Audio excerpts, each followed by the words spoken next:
YouTube just announced some major changes to the platform, especially with the type of content you make, if it's geared towards kids or if they decide it's geared towards kids. So in this video, I want to break down what those changes are, what you should keep in mind, and most importantly, I think what the next course of action is that you should take. So instead of panicking, you can make the most of this and come out with a channel that hopefully can still allow you to make an income or impact more people. So first of all, I just want to give you a quick rundown of what YouTube themselves has said that they're going to do for the changes and what caused these changes so you can have an understanding of that. I'll actually pin the full article to the comments, and then I'll go ahead and give you what I think is the best course of action next, depending on what type of content you're putting out there. Basically what happened is they were issued, I believe it was a $130 million fine, and it all revolved around kids' data. So they start off by saying, you know, when they started YouTube, it was intended more for adults, and as time has gone on, obviously there's a lot more kids channels on the platform. That has really changed the dynamic of what the expectations are from YouTube, from the government, from the content that's on there, from the way people act on that content, right? There's a lot of these new implications that they didn't really account for because they didn't know there was gonna be such a popularity with kids content. So the first change that they announced is that anyone that's watching kids content, and we'll talk about how they determine what's considered kids content in a little bit, but they said anyone that's watching kids content, when they're watching that content, will be treated as a kid. So that doesn't mean they're gonna like say, oh, you're a kid, huh, and talk to them like a 5-year-old. What they're saying is data-wise, they're gonna be treating you, if you're watching kids content, like a kid. They're not gonna be collecting any data from you if you're watching that content. Now that's obviously gonna have effect on the creators, and then of course the people viewing the content as well. They go on to say they're only gonna collect the data they absolutely need, and they're gonna stop serving personalized ads on this kind of content. So that will obviously have a major impact on the kind of ad experience the viewers have and the money that these creators are gonna be making. Then they go on to say that some features are no longer gonna be available on what's considered kids content. Comments and notifications, two big ones that are not gonna be there anymore. You're making kids content, notifications won't be going out if people subscribe and click the notification bell. And then comments, which has been a big controversial topic the last few months since they've eliminated it from a lot of kids channels. Well, that's gonna be gone from now on. So that really, what it is now is not going to change. In fact, if anything, I would think they might find more channels that they're gonna take comments away from. Now here's where things get a little gray, I think, and it's hard to understand what exactly the implications are quite yet and how it's gonna affect channels, but they said they're gonna make creators, when they upload a video, basically say to YouTube, this is geared towards kids. So I don't know if they're gonna do that with a checkbox or how that's gonna work, but then they also went on to say they're also gonna use machine learning to determine what content is geared towards kids, which that part, like this whole thing, leave your comments, let me know what you think. I've got a few things I wanna add on this a little bit later as far as the way it's gonna be treated. I just hope they do it in a good way, but right now that feels a little bit unclear. They did use as examples for this though, kids characters, toys, themes, which I don't really know what themes is supposed to mean, and games. So I don't know if that means video games, is it board games, is it any kind of games? Again, that part's kind of unclear. Now here's the flip side of the coin. They said they're gonna put a big investment into promoting the YouTube Kids app. They're also gonna expand it to the desktop, so it's not just a kids app anymore. That's awesome, but I feel like if they're taking away comments and notifications, that's kind of gonna hurt. And if they're not gonna be allowing people to make money on it as much with ads, if at all, and that's kind of the implication I'm getting, is that they're not gonna be able to make ad revenue anymore. That's still like, okay, yeah, you're getting a lot of eyeballs on your content, so it could be helpful in one way, which I'll talk about in a second. But if you're not making that ad revenue for a lot of channels, like that's their monetization strategy, that's gonna really, really sting. That's gonna hurt, and there's gonna be some changes you'll wanna put in place for that. I'll talk about that more, but let's get through the rest of what is going on with these changes. They did say, before I get into the next point, that these changes that are gonna go into effect, they're gonna roll them out in about 4 months, so you do have time to adjust for them, but I just wanna make sure you're aware of that, so you're not like, oh my gosh, are they doing this tomorrow? They said they're gonna do it in 4 months, so from the time I'm uploading this video, it'll be like a day or two after they made this announcement. 4 months about from when this video was uploaded is when these changes are gonna take place. So the other thing they said is they know that this is gonna have a really big effect on creators of kids focused content. So they wanted to kind of do something to rectify it on top of, you know, putting more investments into advertising the kids app and putting it on the desktop. They also wanted to monetarily help creators. So they said they're gonna have a $100 million fund that they're gonna be dispersing over the course of 3 years. Now, I don't know what this means. Like, are they gonna just split this up depending on how many views you get to kind of compensate for what you would have gotten ad revenue? Are they gonna pick certain creators? I don't know. Again, they're not super clear about this part quite yet, but obviously there's no guarantee for any creator. So I wouldn't necessarily count on, oh, I'm a kids creator, I'm gonna get some of that money. We don't know that quite yet. The only really bit of clarification they gave, and I quote, they said they will be giving that money to the creation of thoughtful, original children's content on YouTube and YouTube Kids globally. Again, I don't really know exactly how they're gonna determine what thoughtful creation is and what that means. It's kind of vague at this point. From there, they go on to say that they're going to be monitoring the situation closely, working with the FTC, working with their teams to help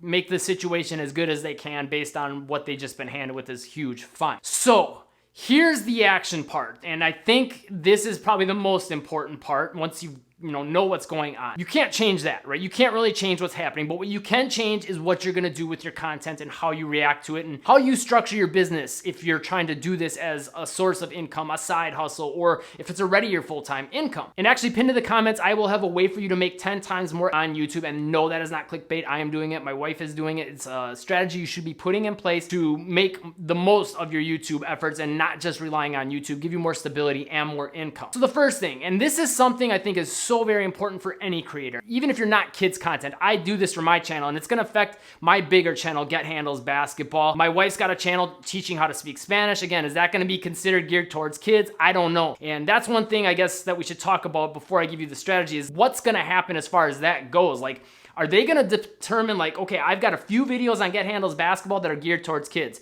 My wife Haiti teaches people how to speak Spanish, and one of the videos is how to speak the alphabet in Spanish. Well, is that gonna be considered kids content because it's the alphabet and now it's her whole channel considered kids? Like, I don't know how that's gonna work out. It's kind of a sticky situation, so we're gonna have to play it by ear. But that's why it's more important, I think, to get the strategy that I've got for you here in place. And that is to not rely just on YouTube for your income, for your traffic, for any of that. So the first thing you should always do in any form of online business is have a contact list that you own. So what I mean by that is typically an email list, it could be phone numbers, whatever the case may be, but you have to have something like that in place for situations like this, because let's be honest, we don't own those contacts on YouTube, right? Those subscribers, those viewers, Instagram followers, Facebook followers, you don't own any of that. Yes, they are your followers. Yes, they said they want to get more of your content, but at the end of the day, you're still on those platforms. Facebook owns those contacts. YouTube owns that list of contacts. And I don't mean they own the people, but they own that list. If you have an email list or some other contact list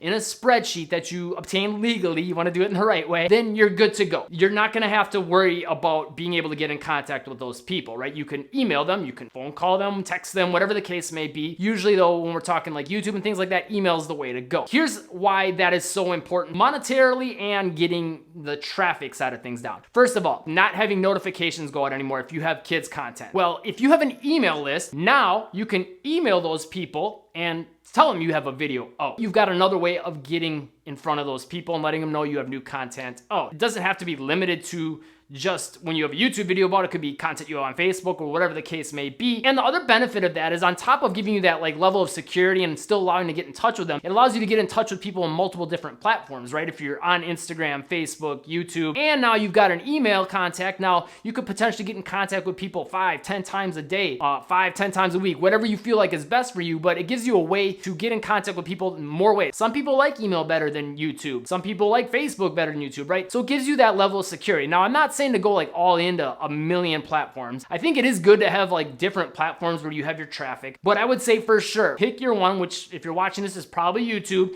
and then for sure have email. And then the other platforms I would look at as icing on the cake. Can't hurt to try to like take the content you're putting on YouTube though and repurpose it. Can you make a shorter version for Instagram? Can you tweak it and get rid of the subscribe call to action and put that on Facebook, right? Ask yourself how you can take the content you have and get more out of it, but most importantly, get them on that email list. And the other reason this email list is gonna be really important is for the financial side of things. I'm gonna talk more about ads in a second and what the best course of action is, I think, is for that. But as far as making revenue come in, not ad-wise, like again, I've always said on this channel, do not rely on YouTube ad revenue. This is like a perfect example. I feel the pain for some of these families that are maybe completely have a kids channel and got hit by these recent changes, and now there's new changes being put in place, or it's gonna have a major impact on their life. So that's why it's so important that you get that email list. So now you can offer different products and services of your own. It could be affiliate products. It could be your own online digital products, courses, maybe a mini movie that you sell for a certain amount of price. Like, these are all ideas you can put into place. You could get a Patreon in place. All those are different options, and through your email list, you can offer them, or from your YouTube videos, you could say, hey, go to my Patreon, right? Go click this affiliate link, right? Or another option will be to get sponsorships, right? So these are some other ways of getting that income coming in. Don't just rely on that AdSense. Get those sponsorships in place if you can. Ask yourself what you could do for affiliate opportunities. How can you make your own products? How can you offer your own services, your own events, right? These are all ways you can get more income coming in. And a great way to offer a lot of them is through your email. Now, you can still do this through YouTube, and I'm not saying to not do that, but typically email is a good way to go about doing that, because people are not just expecting one certain thing from your emails, right? If you're only just sending YouTube videos all the time, people are gonna be like, okay, it's just YouTube videos, I'll just go to their YouTube, right? But if you're sending different offers, products, services, little tips through your email, that's a way to help you bring in more revenue and impact people on another level. The whole point here, get multiple revenue streams, get multiple ways of getting in touch with your people, and get them on that email list as being one of those things for both. It's good for revenue, and it's good for having a way of getting in contact with people. Okay, now on the ad side of things and how your content is made and all that, we're gonna have to see how it plays out, but there's one thing I think I can say right now that is a safe bet. So right now, it's kind of, we're in this weird situation. Remember about a year, 2 years ago, there was like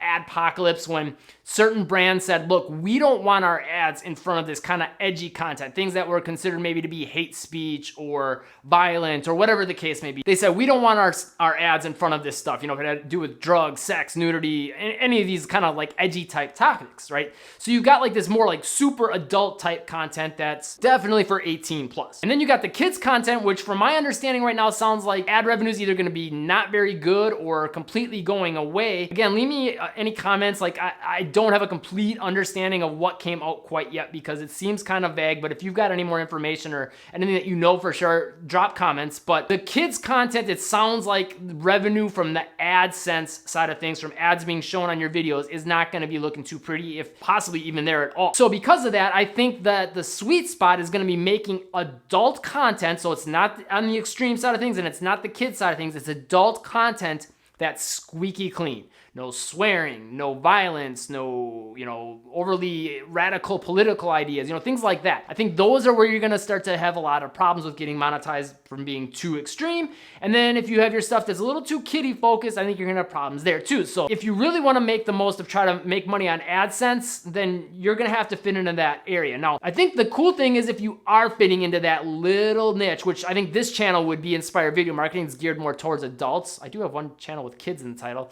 Hopefully that doesn't affect the channel as a whole. But I think if you're in that sweet spot, that's where now, since the money's not going as much to the extreme stuff and it's not going as much to the kids, the stuff that's in the middle, I've got a feeling is gonna start to make a lot more in ad revenue. So if you can try to narrow in on that area of the market and the way your content is, you're probably gonna do a lot better with AdSense. But again, like for me, for Get Handles Basketball, even if YouTube decides my content for Get Handles Basketball is kids focused, because a lot of it teaches how to dribble a basketball for beginners, and I have one that's dribbling drills for kids, I think that content might get affected. My channel as a whole might get affected, but I'm not super concerned about it at this point in time, because at the end of the day, I've never really looked at like AdSense as being my do or die, this is how I make my money. It was almost like a bonus every month, a cherry on top. I rely on the majority of my income coming from my email list, to which I send offers for products and services, and I send them to YouTube videos too, and Facebook videos where I make a little bit of money on the ad platform they have there as well. But mainly it comes from my own ball handling programs,